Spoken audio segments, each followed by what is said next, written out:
"She's not on the list, ma'am. I'm going to have to ask you to leave the table."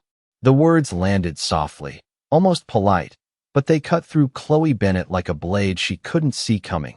And suddenly, every conversation around her seemed to quiet just enough for her humiliation to echo louder than the music floating through the ballroom.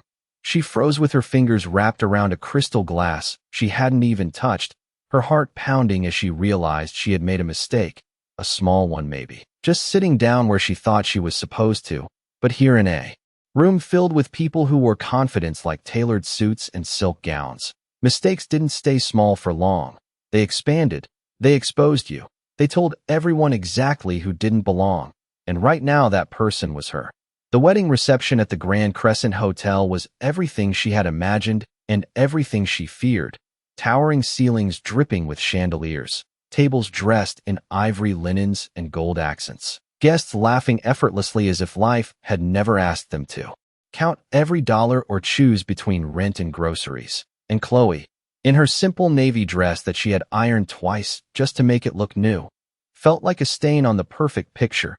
She had arrived late after her babysitter almost canceled at the last minute, her mind still half at home with her 5-year-old son Liam, who had been running a slight fever all morning. And in her rush, she had followed the usher's vague gesture and taken the nearest empty seat, never questioning it, never imagining that a single wrong table could unravel her entire night.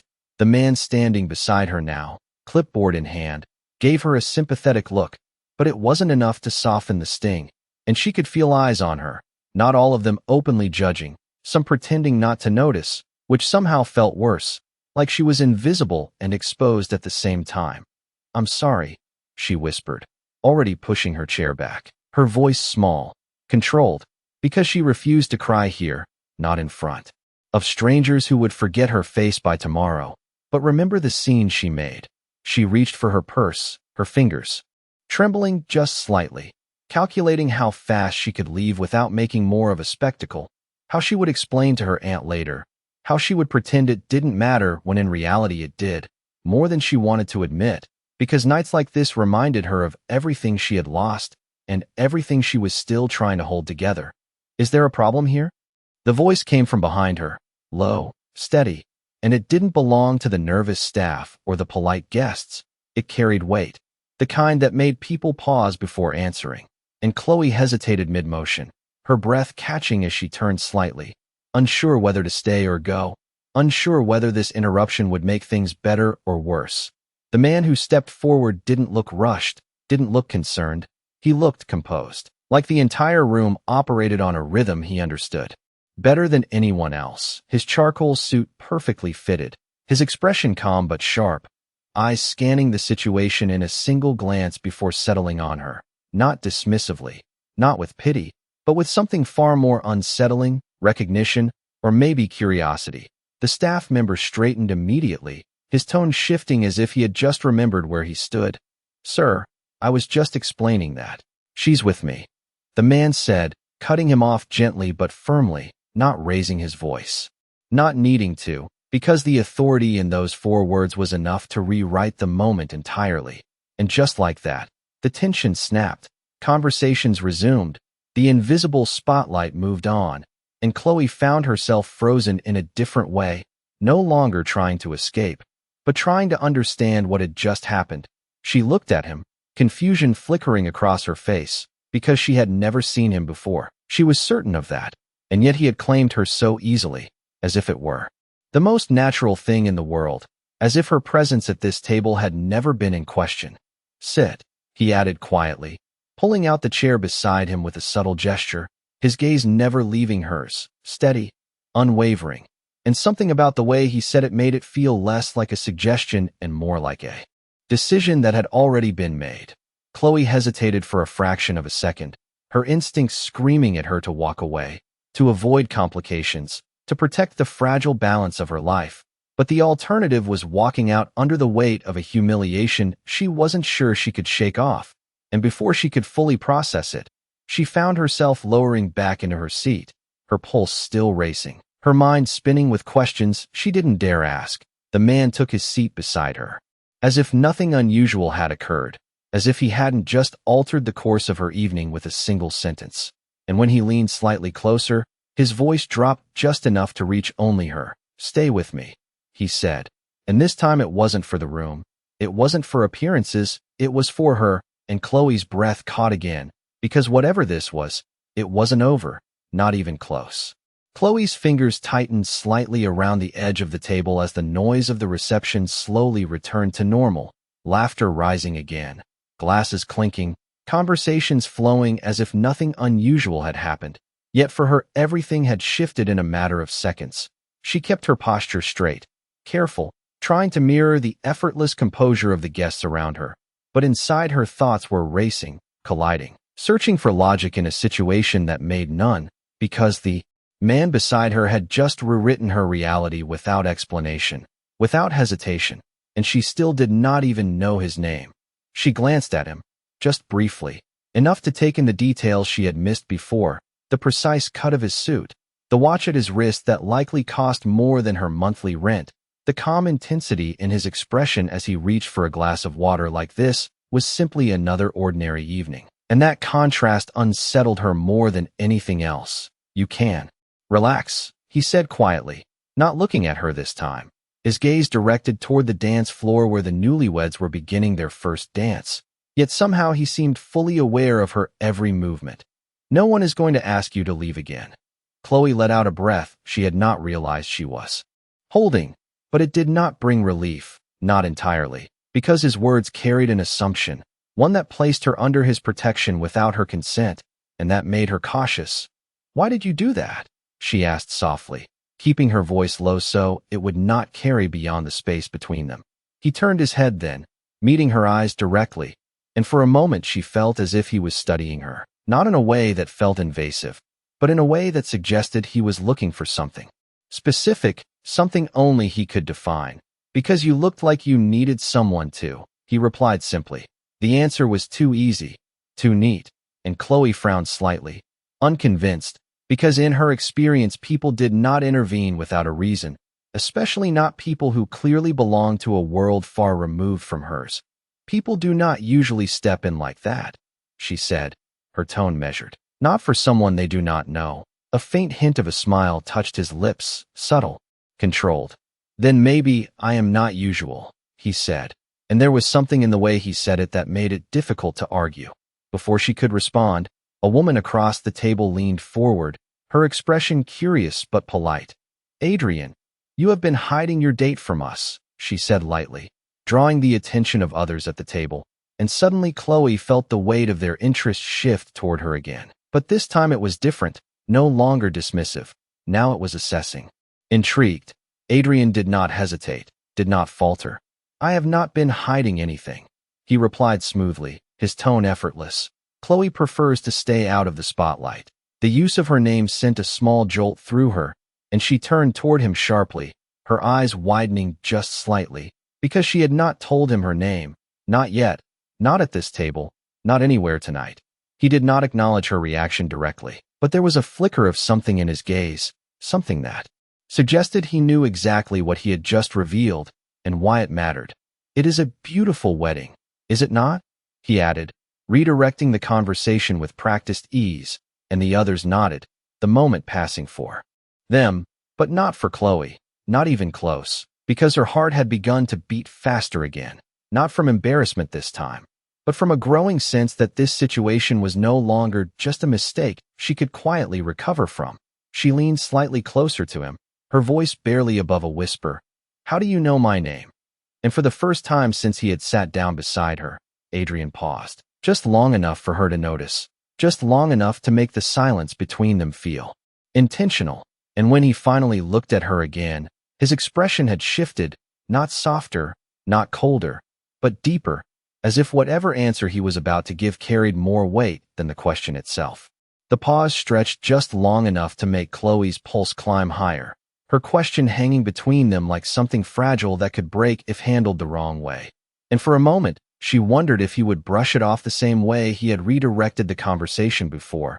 But Adrian did not look away this time. He held her gaze steadily, as if measuring how much to reveal and how much to keep hidden, and when he finally spoke, his voice was calm but deliberate. "Because you signed in at the entrance," he said, nodding slightly toward the far end of the ballroom where guests had checked in. "I make it a point to know who is in the room." The explanation was reasonable, almost too reasonable, and Chloe felt a flicker of doubt rise immediately, because there had been hundreds of guests arriving tonight, people far more important than her, people who actually belonged at tables like this. And yet he had noticed her, remembered her name, stepped in at exactly the right moment. It did not feel like coincidence, it felt intentional. "You keep track of every guest at a wedding?" she asked quietly, her tone edged with disbelief. And this time Adrian allowed himself a faint, almost amused exhale. "Not every guest," he replied. "Just the ones who stand out." Chloe looked down at her hands for a brief second, unsure whether that was meant as reassurance or something else entirely, because she did not feel like someone who stood out. She felt like someone who had slipped through the cracks and ended up somewhere she was not supposed to be. And yet here she was, sitting at a table she could never afford, next to a man who seemed to control the space around him without effort. The music swelled slightly as the dance floor filled, and the attention of the table shifted again, giving her a moment to gather herself. But the tension between them did not fade. It settled into something quieter, more dangerous, like a question waiting for the right moment to be asked again. "You do not have to stay," Adrian said after a few seconds, his voice lower now, meant only for her. "If you are uncomfortable, I can have someone arrange a car for you." The offer caught her off guard, not because it was generous, but because it sounded genuine, like he was giving her an exit without pressure, and for a split second she considered it, the safe option, the predictable one. Go home, check on Liam. Forget this entire night ever happened. But something held her in place, something stubborn and quiet that refused to let her walk away like she always did. "I am fine," she said, more firmly than she felt, lifting her chin slightly as if to prove it, and Adrian studied her for a brief moment before nodding, not pushing further, not questioning her decision, just accepting it in a way that felt strangely respectful. A waiter approached to refill glasses, and as Chloe shifted slightly to make space, her purse slipped just enough for her phone screen to light up, a soft glow. That caught Adrian's attention before she could react, and in that brief, unguarded second, an image flashed across the screen, a photo of a small boy with bright eyes and a crooked smile, wrapped in a blanket that looked far too big for him. And Chloe's breath caught as she quickly turned the phone face down, her heart racing again for a completely different reason, because that part of her life did not belong here, not at this table, not in this room. Adrian did not comment immediately, but she could feel the shift beside her, subtle but unmistakable, his posture changing just slightly, his focus narrowing, and when he finally spoke, his voice carried a different weight, quieter, more intentional. "Your son?" he asked, and the simplicity of the question made it impossible to deflect without making it obvious. Chloe hesitated for a fraction of a second before nodding. "Yes," she answered, keeping her tone neutral, controlled, even as a familiar mix of protectiveness and worry tightened in her chest. "His name is Liam." Adrian repeated the name softly, as if testing it, committing it to memory, and something about that small action made Chloe uneasy in a way she could not fully explain, because it felt like the beginning of something she had not agreed to, something she did not yet understand. And as the music continued and the room carried on around them, she realized that whatever reason he had for stepping into her life tonight, it was not over, it was only just beginning. The name lingered in the air between them longer than it should have, as if it carried more weight than a simple answer deserved, and Chloe shifted slightly in her seat, instinctively placing her hand over her purse as though she could shield that small piece of her world from being examined too closely, because Liam was not just a detail, he was her entire reason for everything, the reason she worked late shifts, the reason she showed up to events like this even when she did not belong, the reason she could not afford to make mistakes that drew attention. Adrian did not press immediately, but his silence was not empty. It was observant, deliberate, and Chloe could feel it, the way his focus remained on her even as the table around them filled with light conversation and polite laughter, as if he had already decided that whatever answers he was looking for mattered more than the rest of the room. "How old is he?" he asked after a moment, his tone steady, almost casual, but there was something underneath it, something precise, and Chloe hesitated before answering. Not because the question was unusual, but because the way he asked it felt like it carried a purpose she could not see yet. 5, she said finally, her voice controlled, careful, and Adrian gave a small nod, his gaze drifting for just a second, as if he were calculating something only he understood, before returning to her with that same quiet intensity that made it difficult to look away.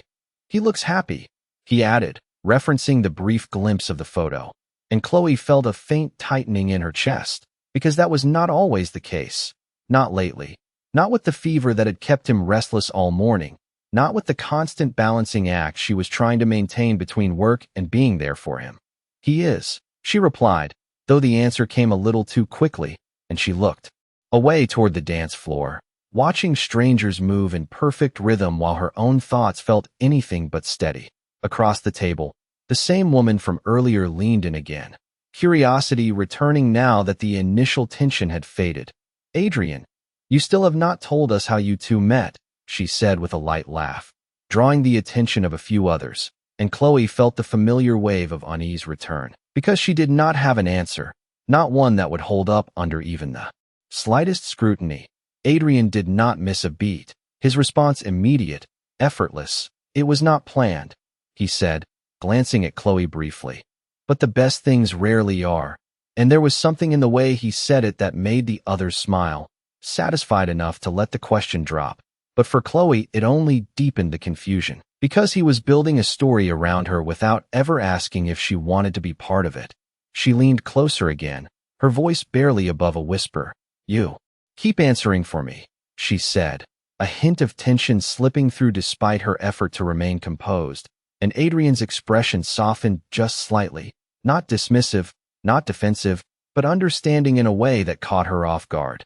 Then tell me to stop, he replied quietly, giving her the space to push back if she chose to.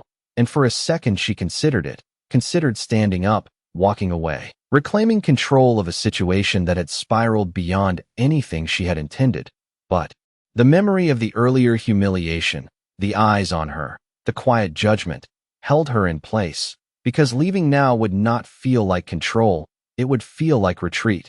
Before she could respond, her phone vibrated again inside her purse, the subtle movement enough to send a sharp spike of anxiety through her chest, because she knew that vibration, knew the pattern, and it was not a casual message. It was her babysitter, and Chloe's fingers tightened instinctively as she reached for it, her heart already racing with the fear of what she might see, because nothing in her life ever stayed calm for long, and whatever was waiting on that screen was about to pull her out of this carefully balanced moment and back into the reality she could never escape. The vibration in her purse did not stop after the first pulse. It continued, insistent, urgent, and Chloe felt her throat tighten as she slipped her phone out just enough to glance at the screen, her heart dropping the moment she saw the caller ID. It was Mrs. Turner, her babysitter, and she never called more than once unless something was wrong. I need to take this, Chloe said quickly, her voice low but strained as she pushed her chair back slightly, already half rising before Adrian could respond, but he was already watching her, his expression sharpening in a way that made it clear he understood the shift without needing an explanation. She stepped a few feet away from the table, just far enough to avoid drawing attention, but not far enough to escape the noise of the reception, and she answered the call immediately. Mrs. Turner, what is it? Her voice came out faster than she intended, edged with worry she could not hide. The response on the other end was rushed, apologetic, and filled with concern. Chloe, I am so sorry to call you like this, but Liam's fever just spiked. It is at 103 now, and he is not responding well. He is very weak and keeps asking for you. The words hit her all at once, and Chloe felt the room tilt slightly as her grip on the phone tightened, her breath catching in her chest. Did you give him the medicine I left? She asked, already knowing the answer, already hearing the panic in her own voice. Yes, I did, but it is not bringing it down fast enough. I really think he needs to be seen by a doctor, Mrs. Turner replied, her tone firm but worried, and Chloe closed her eyes. For a brief second, trying to steady herself, trying to think clearly, but all she could picture was Liam lying in bed, flushed and uncomfortable, waiting for her. I am on my way, she said quickly, not even considering any other option. I will be there as soon as I can. and she ended the call before the emotion in her voice could betray her further. When she turned back toward the table, everything felt different. The lights too bright, the music too distant, the entire setting suddenly irrelevant, because none of it mattered compared to what was happening miles away. She moved quickly, reaching for her purse, her movements urgent now, no longer concerned with appearances or explanations. But before she could fully step away, Adrian was already standing, his chair pushed back with quiet precision, his attention fixed entirely on her. "What happened?" he asked, his voice calm but direct. And Chloe hesitated for a fraction of a second, instinctively wanting to handle it on her own, to not involve him further. But the urgency of the situation overrode that instinct. "My son is sick," she said, the words coming out more breathless than she intended. "His fever is very high. I need to get home." And for the first time since she had met him, there was no hesitation in her voice, no guardedness, just raw concern.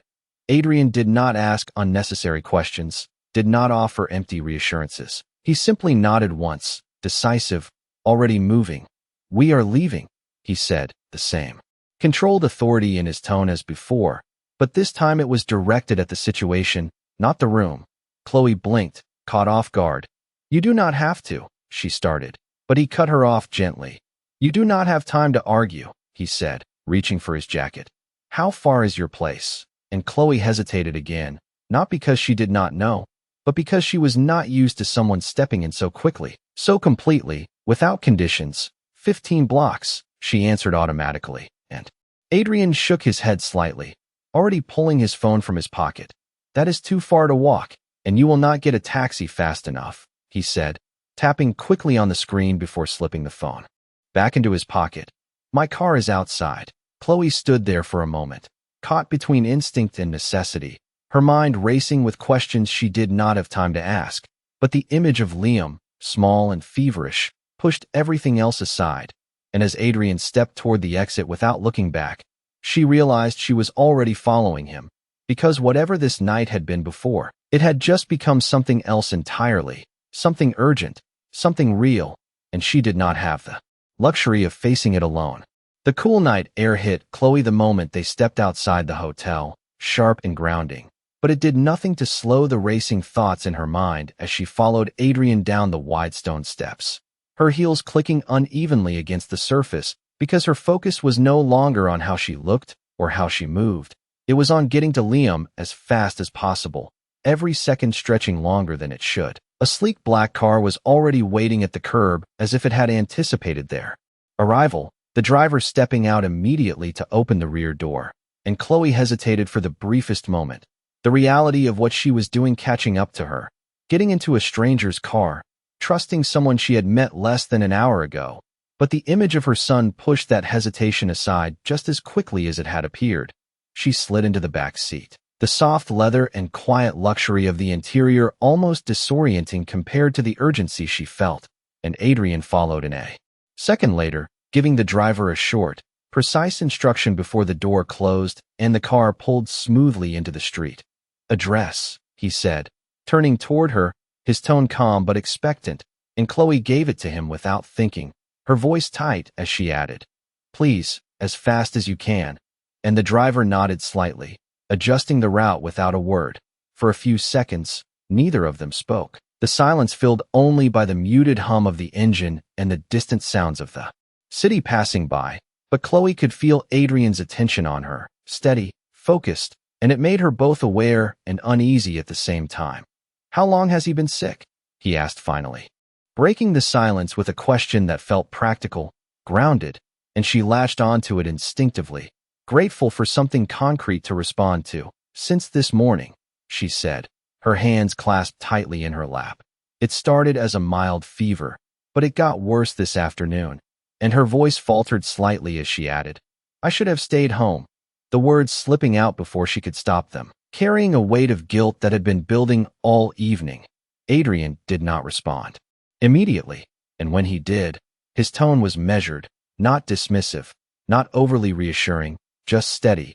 "You made the best decision you could with the information you had," he said, and Chloe let out a small breath, not entirely convinced but unable to argue either. She turned her gaze toward the window, watching the city lights blur together as the car moved faster than anything she was used to, her mind drifting between worry and memory, between the present moment and the constant pressure of being the only one responsible, the only one who could show up when it mattered.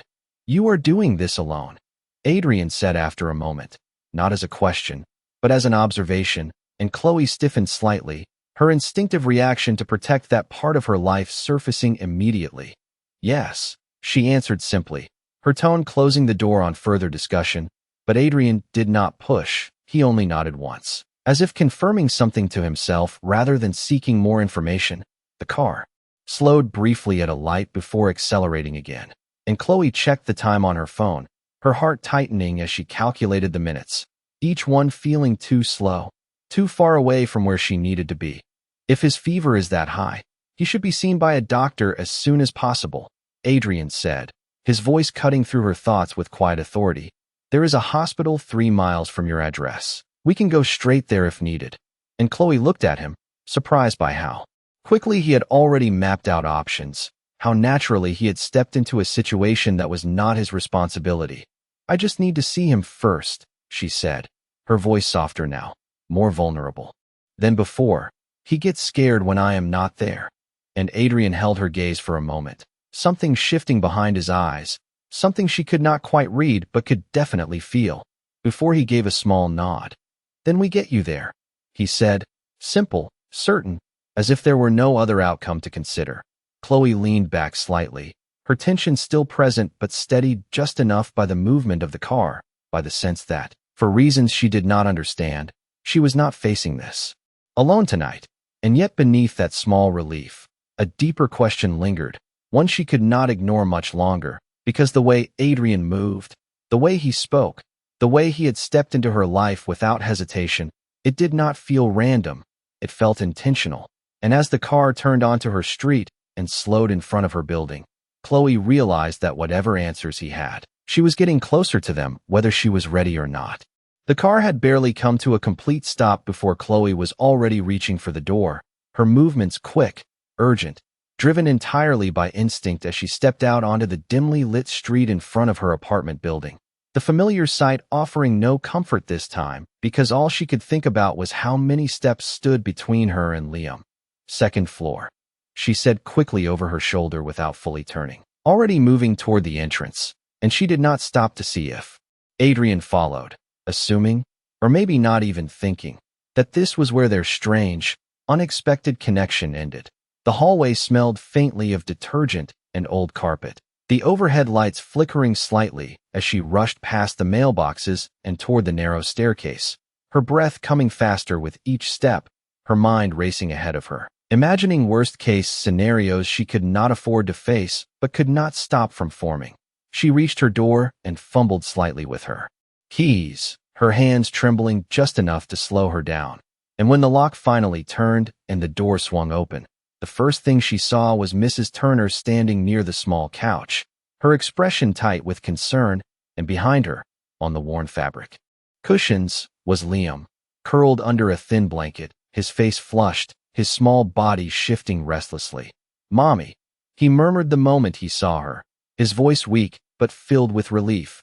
And that single word broke something inside Chloe that she had been holding together all evening. She crossed the room in 2 quick steps and knelt beside him, pressing her hand gently to his forehead, the heat there confirming everything she had feared. "I am here, baby. I am here," she whispered, brushing his hair back with careful fingers, her voice soft but steady despite the panic rising in her chest. "It got worse about 20 minutes ago," Mrs. Turner said quietly, stepping closer. "I did everything you told me, but it is not going down." And Chloe nodded, not looking up, her focus entirely on Liam as she adjusted the blanket and checked his breathing, her mind moving quickly now, shifting from fear to action, because this was the part she knew how to handle, the part where she could not afford to hesitate. Behind her, she heard the door close again, more quietly this time, and the subtle shift in the room told her that Adrian had followed her in, but she did not turn immediately. Not until she had reassured herself that Liam was responsive, that he was still looking at her, still holding on to her presence as if it anchored him. "We need to take him to the hospital," she said finally, Her voice firm despite the emotion beneath it, and only then did she glance up, her eyes meeting Adrian's across the small living space, suddenly aware of how different this world was from the one he had come from just minutes ago. The worn furniture, the cramped layout, the quiet evidence of a life built carefully, piece by piece. Adrian did not react with surprise or judgment, at least not in any way she could see, his expression remaining composed, focused, as he stepped closer, his gaze moving briefly to Liam before returning to her. "I already called ahead," he said, his tone calm but efficient. "They are expecting us. We can leave now." And Chloe blinked, caught off guard by how quickly he had acted, how naturally he had taken control of details she had not even had time to consider. "You called the hospital?" she asked, her voice softer now, a mix of confusion and something else she could not quite name, and Adrian gave a small nod, as if it were the most obvious thing in the world. "You said his fever was high," he replied. There was no reason to wait, and Chloe held his gaze for a moment longer, searching for something, a reason, an explanation that made sense of everything that had happened since he sat down beside her. But before she could find it, Liam shifted again, his small hand reaching weakly for hers, pulling her attention back where it belonged. She squeezed his hand gently, her decision already made. "We are going to make you feel better, okay?" she murmured, her voice steady for his sake, even as her heart continued to race, and as Adrian stepped aside to give her space, already moving toward the door to clear the way. Chloe realized that whatever questions she had about him would have to wait, because right now, the only thing that mattered was getting Liam the help he needed, and for reasons she still did not understand. The man who had stepped into her life less than an hour ago was now standing at the center of that moment, as if he had always been meant to be there. The hallway seemed narrower on the way out, the air heavier as Chloe carefully lifted Liam into her arms, his small body warmer than it should have been, his head resting weakly against her shoulder as he let out a soft, tired breath that made her chest tighten even more. "I got you. Baby, just hold on," she whispered, adjusting her grip to keep him comfortable, her movements practiced but urgent, every instinct focused on getting him help as quickly as possible. Adrian was already at the door, holding it open, his presence steady and unobtrusive yet undeniably in control of the situation. And as Chloe stepped past him, she felt that same strange mix of relief and uncertainty settle in her chest again, because she was relying on him now in a way she never planned to. The night air felt colder this time, sharper against Liam's flushed skin, and Chloe instinctively pulled him closer, shielding him as she moved quickly toward the waiting car, the driver already stepping out to open the rear door again without needing to be asked. "Careful," Adrian said quietly, his hand hovering just near Chloe's back, not touching, but close enough to steady her if she needed it, and she nodded faintly, too focused to respond as she slid into the back seat with Liam cradled securely against her. Adrian followed immediately, closing the door behind them as he gave a short instruction to the driver, and the car pulled away without delay, the movement smooth but fast, cutting through the quiet streets as Chloe shifted slightly to make Liam more comfortable, brushing her fingers gently across his forehead again, her worry deepening at the persistent heat. "We are almost there," Adrian said, his voice calm but firm, and Chloe nodded again, though her eyes remained on Liam, watching every small movement, every breath, as if she could will him to stay steady just by being close enough. "Mommy is here," she murmured again, her voice softer now, almost instinctive, the kind of reassurance she had given him countless times before, but this time it felt heavier, more urgent. Liam stirred slightly, his small hand gripping weakly at the fabric of her dress, and Chloe felt her throat tighten as she held him closer, her mind racing through everything she might have missed, everything she could have done differently. Across from her, Adrian watched quietly, his gaze moving between her and Liam with a focus that was no longer distant or curious, but intent, as if he were piecing something together in real time, something that mattered more than he had let on. "How long have you been raising him alone?" he asked after a moment, his tone measured, careful not to disrupt the fragile calm Chloe was trying to maintain, and she hesitated, not because she did not know the answer, but because it was not something she shared easily, not with strangers, not with anyone who had not earned that part of her story. "Since he was born," she said finally, her voice quiet but steady, and Adrian's expression shifted slightly, something deeper settling into his gaze as he absorbed that answer without interruption. The car slowed briefly before turning into the brightly lit entrance of the hospital, the sudden flood of light cutting through the darkness of the street. And before Chloe could fully process the transition, the car had already come to a stop and the doors were opening, staff moving quickly toward them as if they had been waiting. "This way," one of the nurses said, her voice efficient but gentle, and Chloe moved immediately, stepping out of the car with Liam still in her arms, her focus narrowing completely as she followed the direction without hesitation.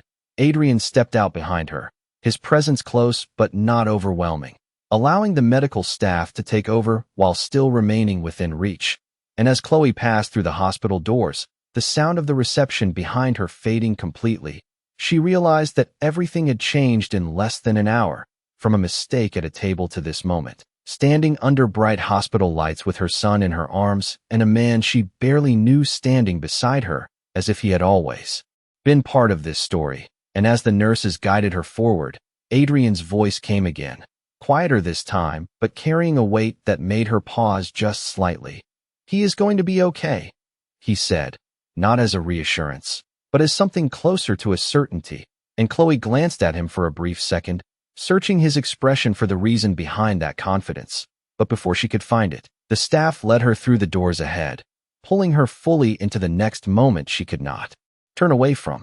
The bright lights of the hospital hallway seemed almost overwhelming after the dim quiet of Chloe's apartment, and everything moved faster now, voices layered over each other, footsteps echoing against polished floors, as a nurse gently guided her toward a treatment room, while another carefully checked Liam's temperature again, confirming what Chloe already knew from the heat in his small body. "We are going to take him from you for just a moment, okay?" the nurse said softly, her tone practiced but kind. And Chloe hesitated for a fraction of a second, her arms tightening instinctively around Liam before she forced herself to nod, because this was why she came, this was what he needed, and slowly, carefully, she allowed them to lift him from her arms. The moment he was out of her hold, Chloe felt an emptiness she could not quite explain, her hands lingering in the air for just a second before falling back to her sides, her breath uneven as she watched them move quickly but efficiently around him, attaching monitors, speaking in calm, measured voices that she tried to follow but could not fully process. "His fever is 103.2, one of the nurses said, and another responded with instructions that blurred together in Chloe's mind, her focus narrowing entirely on Liam's face, the rise and fall of his chest, the small movements that reassured her he was still there, still fighting through it. Behind her, she sensed Adrian's presence before she heard him, steady and quiet, not interfering, not stepping forward unnecessarily, but not leaving either, and for reasons she could not fully understand. That alone made it easier to breathe. "He is in good hands," Adrian said quietly, his voice low enough not to disrupt the medical staff, and Chloe nodded faintly, though her eyes never left Liam, her trust placed entirely in what she could see, what she could feel. Minutes passed, though they felt longer, stretching out in a way that made time unreliable, until finally a doctor stepped forward, his expression calm but focused as he addressed Chloe directly. "His fever is high, but his vitals are stable," he said. "We are going to run a few tests and start medication to bring it down. You did the right thing bringing him in when you did." And Chloe felt a small wave of relief push through the tension in her chest, not enough to fully settle her, but enough to keep her steady. "Can I stay with him?" she asked immediately, her voice soft but firm, and the doctor nodded, stepping aside slightly to give her space as the nurses adjusted their positions. Chloe moved closer, her hand finding Liam's again, smaller now against the backdrop of the hospital bed, and she held it gently, whispering quiet reassurances that only he could hear, even as the rest of the room continued its controlled, purposeful motion around them.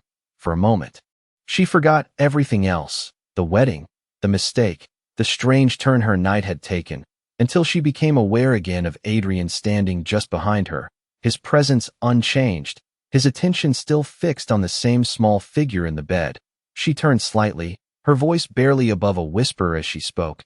"You do not have to stay," she said, not unkindly, but with a quiet acknowledgement that this was not his responsibility, that he had already done more than enough. Adrian did not respond immediately, and when he did, his tone was calm but carried something deeper beneath it, something that made Chloe look at him more closely. "I am not here because I have to be," he said, his gaze shifting briefly from Liam to her. "I am here because I need to be." And the words settled between them in a way that made her chest tighten again, not with fear this time, but with a growing sense that whatever connection had brought him into her life tonight was not accidental. Chloe studied him for a moment longer, searching his expression for answers that still felt just out of reach, and then her eyes drifted back to Liam, to the small details she knew so well, the curve of his cheek, the familiar features that had always reminded her of someone she had tried not to think about for years, until now, until tonight, when everything felt closer to the surface than it ever had before. Adrian stepped slightly closer, his voice lower now, almost as if he were speaking more to himself than to her. "He looks just like you," he said at first, and Chloe let out a small breath, the statement expected, familiar, something she had heard before. But then Adrian continued, his gaze steady, his tone shifting just enough to make her still completely. "But there is something else," he added quietly, and Chloe felt her pulse rise again as she looked at him, waiting, bracing without knowing why. And when he finally spoke again, his words landed with a weight that changed everything. "He looks like me too." And Chloe froze, her breath catching as the room seemed to fall silent around that single sentence, because in that moment, every unanswered question from the night came rushing back at once.